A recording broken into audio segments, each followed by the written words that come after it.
করে তারা কি আমাদের বন্ধু হতে পারে? আমার দেশের ফ্যামিলিকে হত্যা করে তারা তারা জুড়ে রাখে, তারা কিভাবে আমাদের কাছে বন্ধুর দাবি নিয়ে আসে? তারা আমার দেশের প্রত্যেকটা জায়গায় তাদের গন্ধ সংস্থার মতো দিয়ে এই দেশটাকে স্বাধীনতার সার্বভৌমত্বকে নষ্ট করেছে। এই দেশের স্বাধীনতার পর থেকে যে অগ্রযাত্রা হওয়ার কথা ছিল, প্রত্যেকটি অগ্রযাত্রায় তারা বাধার সম্মুখীন আমাদেরকে করেছে। তারা কখনো আমাদের বন্ধু হতে পারে না। জুলাই ছিল আধিপত্যবাদের বিরুদ্ধে, আপনার তাদের হত্যার বিরুদ্ধে এক চূড়ান্ত জাগরণ। উপস্থিতি আজকে আমরা দুঃখের সাথে দেখছি এই জুলাই নিয়ে একটা শ্রেণী টেবিল বাজির রাজনীতিতে নিমগ্ন হয়েছে। আমরা স্পষ্ট ভাষায় বলতে চাই, এই জুলাই কোনো মাস্টারমাইন্ড একক দল একক গোষ্ঠীর নেতৃত্বে হয় নাই। এই জুলাইতে আমাদের ব্যানার ছিল, আমাদের দলীয় কোনো পরিচয় ছিল না। আমরা সেদিন প্রত্যেকে মাজলুমের পরিচয়, মাজলুমের ব্যানার ধারণ করেছিলাম। আমাদের নির্দেশনা ছিল এখানে কোনো একক নেতৃত্ব থাকবে না, এখানে প্রত্যেকের নেতা, প্রত্যেকের কর্মী, প্রত্যেকের বিকল্প হিসাবে ভূমিকা রাখবেন। এবং সেভাবে ছাত্র সমাজ ভূমিকা রেখেছিল। কোন কারণে 10 জন মারা যাবে, বাকি 10 জন পিছন থেকে দাঁড়িয়ে যাবে, 100 জন মারা যাবে, পিছন থেকে 500 জন দাঁড়িয়ে যাবে। এটাই ছিল জুলাইয়ের পরিকল্পনা, এটাই ছিল জুলাইয়ের পলিসি, এটাই ছিল জুলাইয়ের প্রকৃত বিজয়।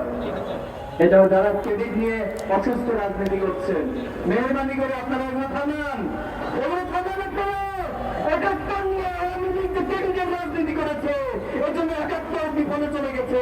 24 নিয়ে যদি আবার ক্রেডিটের রাজনীতি শুরু করেন, 24 কে যদি ব্যবসায়িক কার্ড বানিয়ে আপনারা ব্যবসা শুরু করেন, ছাত্র সমাজ বসে থাকবে না। কিন্তু সংগ্রামে উপস্থিতি, পাবলিক বিশ্ববিদ্যালয় যখন আক্রান্ত হয়েছিল, আমরা দেখেছি প্রাইভেটের বাইরে আগামী পাখির মতো সেখানে এসে প্রাইভেটের বাইরের পাশে দাঁড়িয়েছে। যখন প্রাইভেট আক্রান্ত হয়েছে, স্কুল, কলেজ, মাদ্রাসা, ডিপ্লোমা ইনস্টিটিউট, পলিটেকনিক সকল শিক্ষার্থীরা এসে দাঁড়িয়েছে। যখন শিক্ষার্থীরা আক্রান্ত হয়েছিল, তখন আমরা দেখেছি শিক্ষকরা এসে দাঁড়িয়েছে, সাংবাদিকরা এসে দাঁড়িয়েছে, বুদ্ধিজীবীরা এসে দাঁড়িয়েছে, আমার দেশের শ্রমিকরা এসে দাঁড়িয়েছে, আমার দেশের রিক্সা চালকরা এসে দাঁড়িয়েছে। আমার দেশের আপামর সকল জনতা, সকল শ্রেণী পেশার সকলে এসে দাঁড়িয়েছে। এই আন্দোলন কোন একক নয়, এই আন্দোলন ছিল সবার আন্দোলন।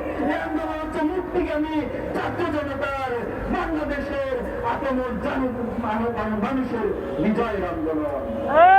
সংগ্রামের উপস্থিতি, আজকে জুলাইয়ের 1 বছর শেষ হয়ে গেল। আমরা কতটুকু পেয়েছি?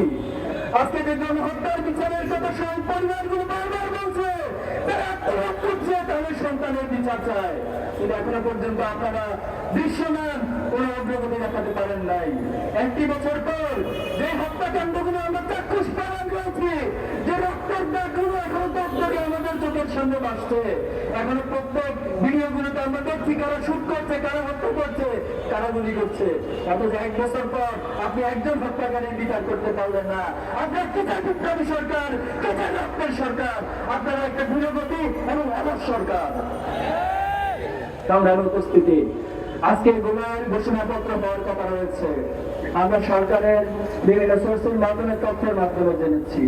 আমরা উদাত্ত আহ্বান জানাবো, এই ঘোষণাপত্রে শহীদ গাজীদের বাংলাদেশের ইতিহাসের সঠিক ব্যাখ্যা সহ বাংলাদেশের প্রত্যেকটি নাগরিকের অধিকার নিশ্চিতের জন্য আগামী দিনে যদি 25 হতে চায়, সেই 25 হওয়ার পথ রুদ্ধ করার জন্য একটি সমৃদ্ধ ঘোষণাপত্র পেশ করবেন।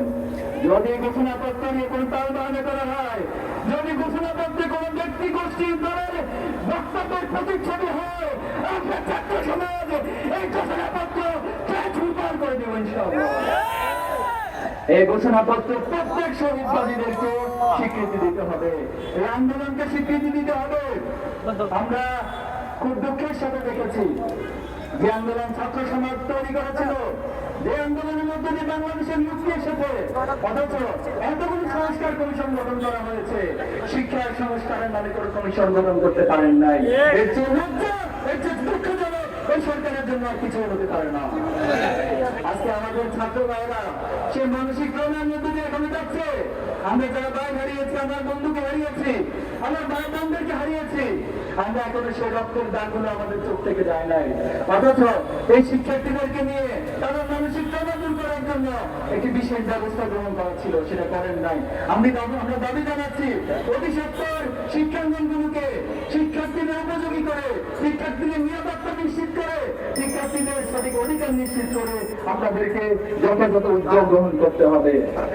সংগ্রামের উপস্থিতি, আমি শেষ করতে চাই, আপনারা দেখে যান ছাত্র শিবিরকে নিয়ে, এই দেশকে নিয়ে এখনো পর্যন্ত একটি মহান ষড়যন্ত্র লিপ্ত রয়েছে। আপনাদের নজরে কি এসেছে? এসেছে। অতীতে ছাত্র শিবিরকে নিয়ে অনেক ষড়যন্ত্র করা হয়েছে, আমাদের বিরুদ্ধে অনেক প্রপাগান্ডা, মিথ্যাচার করা হয়েছে। কিন্তু যারা আমাদেরকে মিথ্যাচার করেছে, প্রপাগান্ডা চালিয়েছে, আমাদের বিরুদ্ধে অবস্থান নিয়েছে, আমাদেরকে বিভিন্ন ট্রেনিং দিয়ে হত্যার উপযোগী করেছে এবং আমাদেরকে জুলাই আগস্ট আন্দোলনে আমাদের সম্পৃক্ততার কারণ দেখিয়ে ছাত্র শিবিরকে গত বছর 15 আগস্ট নিষিদ্ধ করেছিল। আপনাদের মনে আছে? ছাত্র শিবিরকে নিষিদ্ধ করার মাত্র 5 দিনের ব্যবধানে বাংলাদেশ ছেড়ে বাংলাদেশ যেতে বাধ্য করা হয়েছে। এর জন্য অতীত থেকে শিক্ষা গ্রহণ করুন। আমরা আবার বলছি, অতীত থেকে শিক্ষা গ্রহণ করুন। অতীত থেকে শিক্ষা না নিয়ে যদি আবার আপনারা একই ভুল করেন, একই গর্ত ছাত্র শিবিরের জন্য বলেন, আপনাদেরকে সে একই গর্তে পতিত হতে হবে। এই জন্য আমরা বলি, আমাদেরকে যারা ভয় দেখায়, আমাদেরকে ভয় দেখিয়ে তারা পালিয়ে যায়, কিন্তু আমরা জমিনে দেখে থাকবো ইনশাআল্লাহ। সংগ্রামে উপস্থিতি, আমরা চমক লাগানো কোনো কিছু দেখাতে চাই না বাংলাদেশকে। আমি আবার বলছি, ছাত্র শিবির চমক লাগানো কোনো আন্দোলনের নাম নয়। ছাত্র শিবির একটি দুর্বার আন্দোলন, ছাত্র শিবির এক লক্ষ্য করে ছুটে যাওয়া আন্দোলনের নাম। আমরা আমাদের প্রতিষ্ঠা লগ্ন থেকে অনেক ভাইকে হারিয়েছি, অনেক শাহাদাতের পথ মারি দিয়েছি, আমাদের 7 জন ভাই এখনো গুম রয়েছে। এই সরকার এতটাই ব্যর্থ, 1 বছর পার হওয়ার পর এখন আমাদের গুমটিতে বাইরের সম্মান পর্যন্ত দিতে পারে নাই। আমরা সকল কথা, সকল কষ্ট আমাদের অন্তর ধারণ করে আমরা সাহস সঞ্চার করেছি। আমরা বলতে চাই, আমাদের এই যাত্রা অনন্তকালের দিকে, আমাদের এই যাত্রা অনন্তকালের দিকে। আমাদেরকে বাধাগ্রস্ত করতে এসে নিজেদের জন্য নিজেরা ভুল পথ বেছে দিবেন না, নিজেদের ক্ষতি নিজেরা সাধন করবেন না। আসুন আমরা একতার কথা বলতে চাই। আমরা জুলাইকে ধারণ করে, জুলাই শহীদদেরকে ধারণ করে, জুলাই আহতদেরকে ধারণ করে, জুলাই গাজীদেরকে ধারণ করে তাদের প্রত্যাশিত বাংলাদেশ গড়ে তুলতে চাই।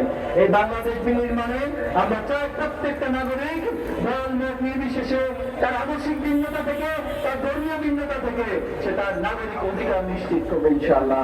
এবং আমরা সেই একটি সমৃদ্ধ বাংলাদেশ করতে চাই। ছাত্র সমাজ সহ বাংলাদেশের সকল সচেতন নাগরিকের ছাত্র শিবিরের অগ্রযাত্রায় সহযোগিতা এবং দোয়া প্রত্যাশা করে আমরা এখানে শেষ করছি। হাসবুনাল্লাহু ওয়া নি'মাল ওয়াকিল, নি'মাল মাওলা ওয়া নি'মান নাসির। আমরা সংক্ষিপ্তভাবে দোয়ার মাধ্যমে প্রোগ্রাম শেষ করছি।